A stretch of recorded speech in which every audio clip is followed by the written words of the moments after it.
Welcome, curious minds, to the deep dive. Today, we're jumping straight into something pretty heavy.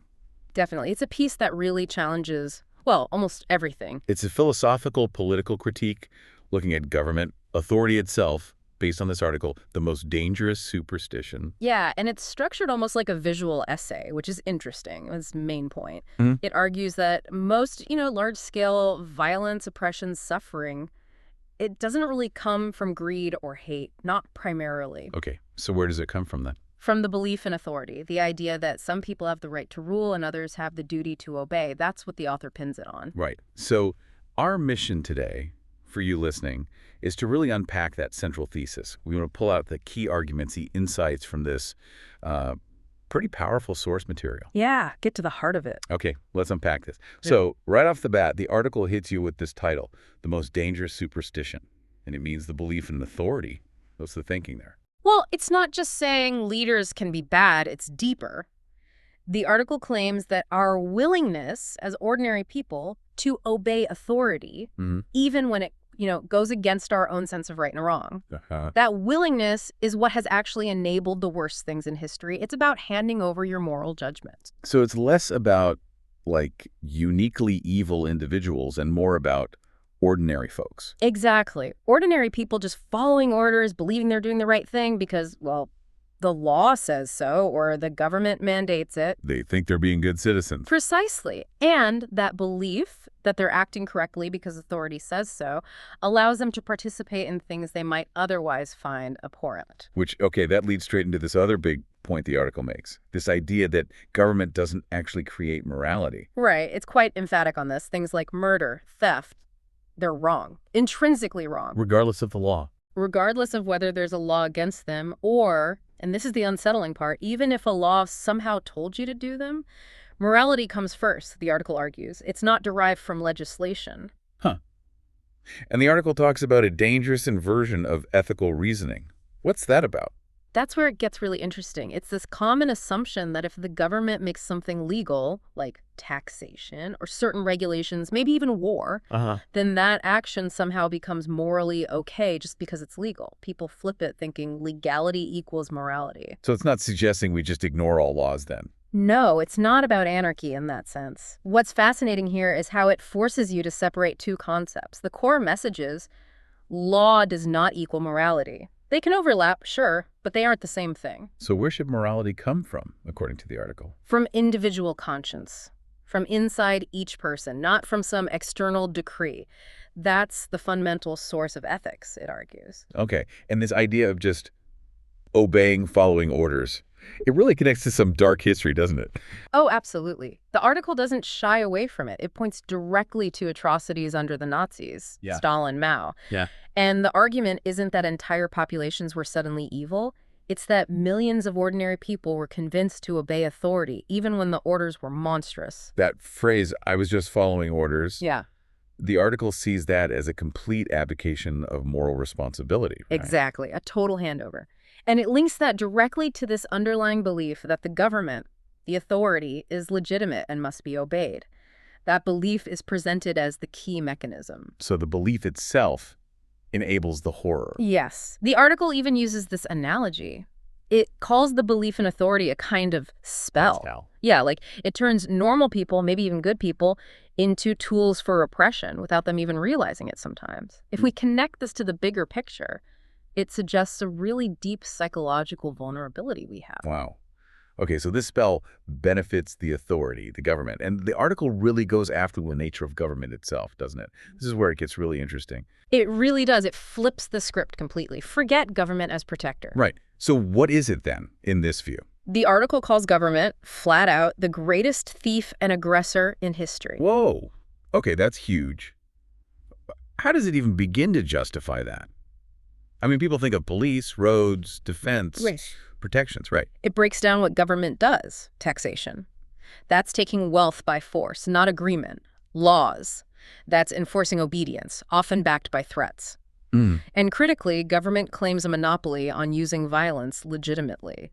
It does things taking property, restricting freedom, waging war that would be considered criminal if any individual or private group did them. So the argument is it gets a pass because it calls itself government. That's pretty much it. The justification is the perceived authority. And it has that stark metaphor. Yeah, that one hits hard.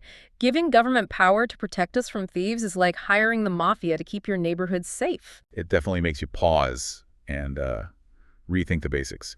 Yeah. Okay, so if the article tears down the idea of authority in government like this, what's the alternative? It can't just be advocating for, chaos. No, definitely not. It proposes something called voluntaryism. Voluntaryism. Okay, what's that? It's the idea that all human interaction should be voluntary, consensual, based on free choice and agreement with no coercion or force involved. So from like buying groceries to how society is organized, all voluntary. That's the vision. Everything based on consent, not command. It's a radical redesign, really. And this ties into the non-aggression principle, the NIP. Exactly. They go hand in hand. The NAP is sort of the ethical foundation for voluntarism. Right. Remind us what the NAP is again. Simply put, it's wrong to initiate force or aggression against another person or their property.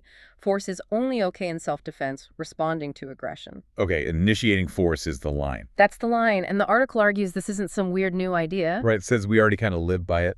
Yeah, in our everyday lives, with friends, neighbors, strangers, we don't typically barge in and demand their money or tell them how to live, right? We interact voluntarily. Generally, yeah. Hopefully. But the article points out that same intuitive principle gets tossed out the window the moment authority steps in. So we accept aggression from the government that we wouldn't accept from anyone else. That's the paradox it highlights. The spell of authority makes coercion seem acceptable, even necessary, when it comes from the state. Then the article goes even further, comparing authority to a religion. A religious belief. Yeah. It argues that belief in the legitimacy of government isn't based on reason or evidence, but functions like faith. So things like constitutions, elections. Rituals. The article calls them rituals designed to disguise coercion with legitimacy.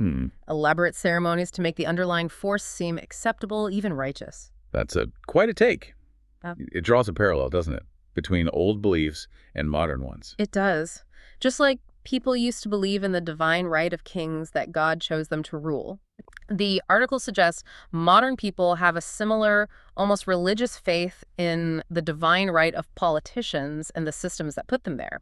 The belief mechanism is the same, just dressed differently. And this leads to something called the political trap. What's the trap? The trap, according to the article, is that participating in the political system, especially things like voting in a democracy, actually reinforces the system's legitimacy. How so? By participating, you're implicitly accepting the rules of the game, accepting that the winners have the right to rule. It sort of tricks people into consenting to their own governance, their own potential oppression. So participation isn't challenging the system, it's validating it. In this view, yes. This raises an important question. What does participation truly achieve? Is it real influence or just legitimizing the cage? And the article's view on voting is pretty blunt then. Very blunt. It calls voting essentially begging your master to be nicer. Not an act of freedom, but an appeal within a system of control. Okay, so if we imagine moving beyond this belief in authority, what does that future look like? It's not just tearing down, right?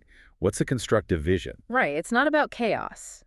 The vision is a society based on self-ownership, mutual respect, and voluntary cooperation. Self-ownership meaning? Meaning you own yourself, your body, your labor, the fruits of your labor, and everyone respects that right in others. Interactions are peaceful agreements, not commands from above. And it emphasizes that justice and peace are possible. Without rulers, but not without morality. That's key.